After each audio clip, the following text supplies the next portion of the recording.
come over, and she'd whisper to me, "Who is that?" That's the way Alzheimer's work. Right. And so when she passed away, it was very, very hard on me as far as like continuing. And so after that happened, I went ahead. It took about, it took a year. Wow. To it and finished up. And I almost had the whole CD done. And then it was on hold for a year. Everybody was asking what's going on. I said, I don't feel like talking about it. Yeah. And then I got back into it, and boom. And it turned out absolutely fantastic. And that's why within the notes of the CD, everybody knows. All of my family knows this is from Mom. But, in there. Oh, yeah, this is for Mom. This is where this came from. All the inspiration in middle of night and can't sleep, and she came to me and said, "What you doing, boy?" And it's the CD, So okay. Right. So, well, you remind me your story, your life journey.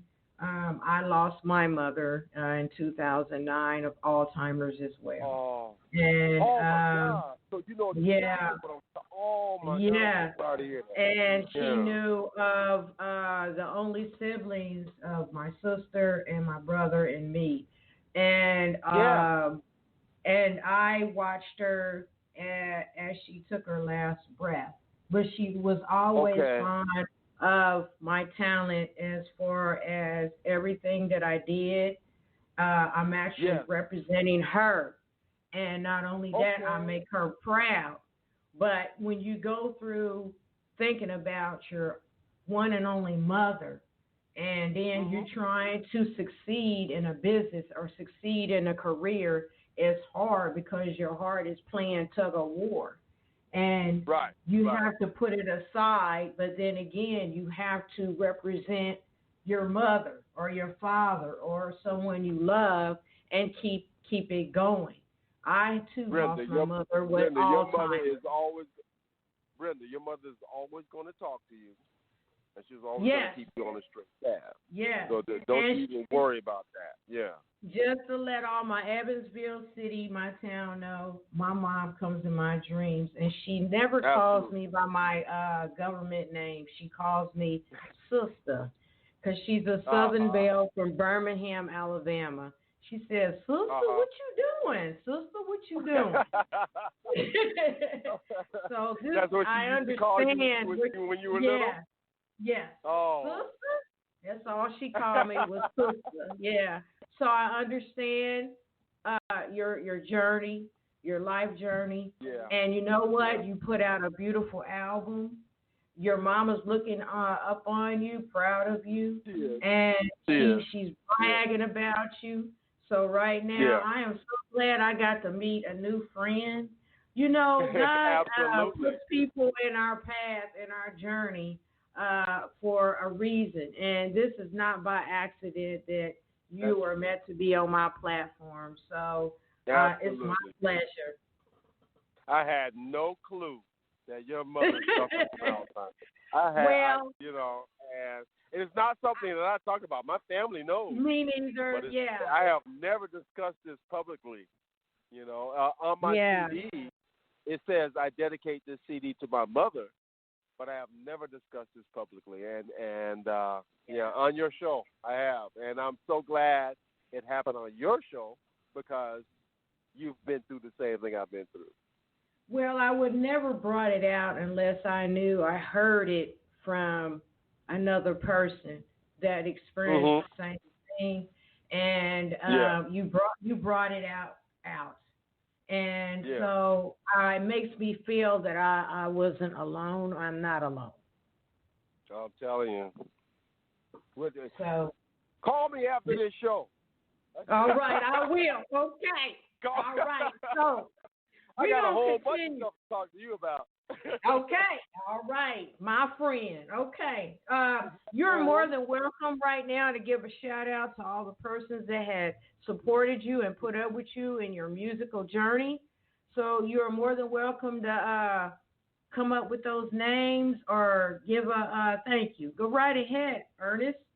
Oh, thank you, sweetie. It's always Shakaya Walker, my wife, because when you're doing music, results are not immediate. Results are, long term. And so you need somebody that is really in your corner. And then you also need somebody that can say, that song sounds terrible. Yeah. Because so many people will put out things that sounds bad, and it's because they don't have anybody that loves them that says, no, baby, don't do that. And my my sister Antoinette, she lives in Jacksonville. She's the one that she's a educator and has all kinds of degrees and 2,000 times smarter than me, but always has been. Okay. My father is in Pensacola, and he's 82 now. And like I said, if it wasn't for him, I wouldn't be playing an instrument to this day. Wow. No way. Wow. Even if contemplated playing an instrument, if it wasn't for him. And he doesn't play anything. Wow. And he's just a lover of music. And a lot of people listen to music and they love music and they think that they're not on the inside. It's not true. If you love music and you listen to me, you're on the inside. My father is me, Right. And of course, I like to thank my agent Kim Giles and Brian Williams, my musical director, and Brian is also a great friend, and he calls my mother and father mom and dad. Okay. So you can't eat that. All right. So let's all give a hand to all the persons that put up with you and supported you in your journey from the past to the present. Let's give them a hand, everyone.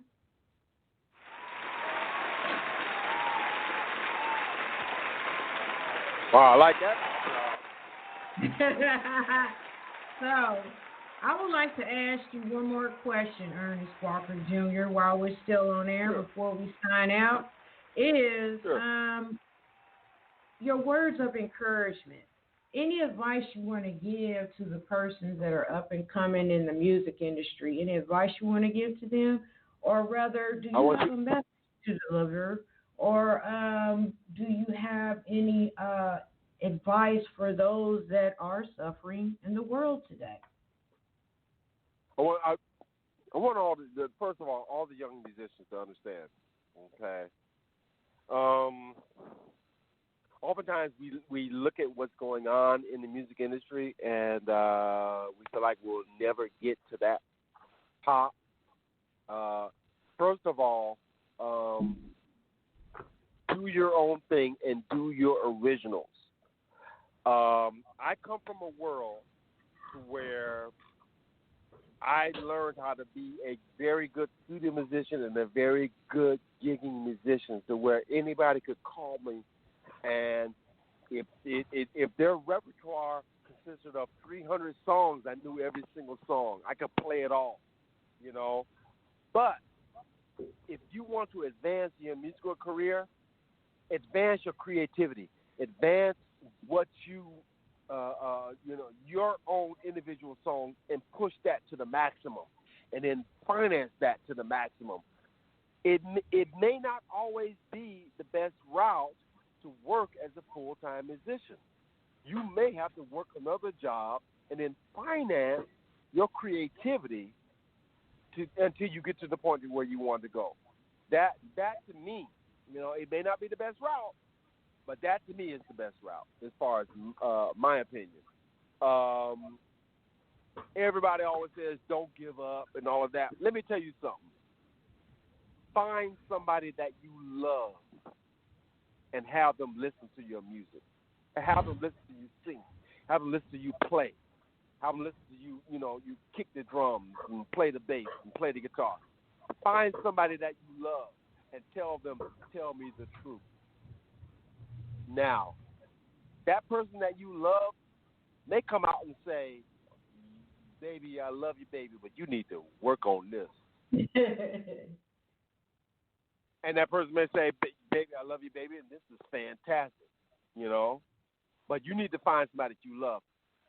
Television, radio, all of it is full of people that don't have people that they love. They have people, they will tell themselves, if I will it, it will become. I think I am great, so I am great. I'm telling you, that's garbage. There's a lot of people out there that are playing garbage.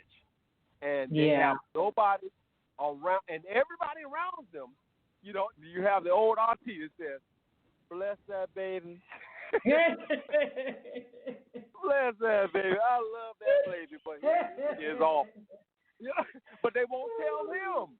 Right. You know what I mean? And what I say is that, okay, you don't love that person, you don't tell them. If I love any one of my nephews, my nieces, any one of my babies, I tell them, that sucks. No, we're not going out like that. You have to. If you can't sing, you can't sing. If you can't play, you can work on it. Right. You can work on all these things, but don't just send these children out, in the world saying that you are the best ever, and knowing that it is not very good. And then all of these television shows that bring on amateurs, they cater to that. Everything that they show is the top who are the greatest and the bottom who are the worst. Right. And nothing in between. And it's all because, and the bottom who are worse is because they don't have anybody that loves them, is what I tell my wife all the time. Because if you love them, you'll tell them, baby, don't do that. Don't go on national TV like that, Yeah. And so what I have to say to all of these kids is that find somebody that loves you. My biggest mentor was Grover Washington Jr. Ooh. And one thing that Grover Washington Jr. said is that his biggest asset was his wife. And he said it's because he would be in the studio playing something, and it was, he would have his agent say, man, that sounds great. He'd have his publicist, that was fantastic. He'd have his director, that's beautiful. And then his wife would say, that stuff. And he would listen to his wife, and he'd make it better. Yeah, because she's the closest person to you. She's the closest person. Yeah.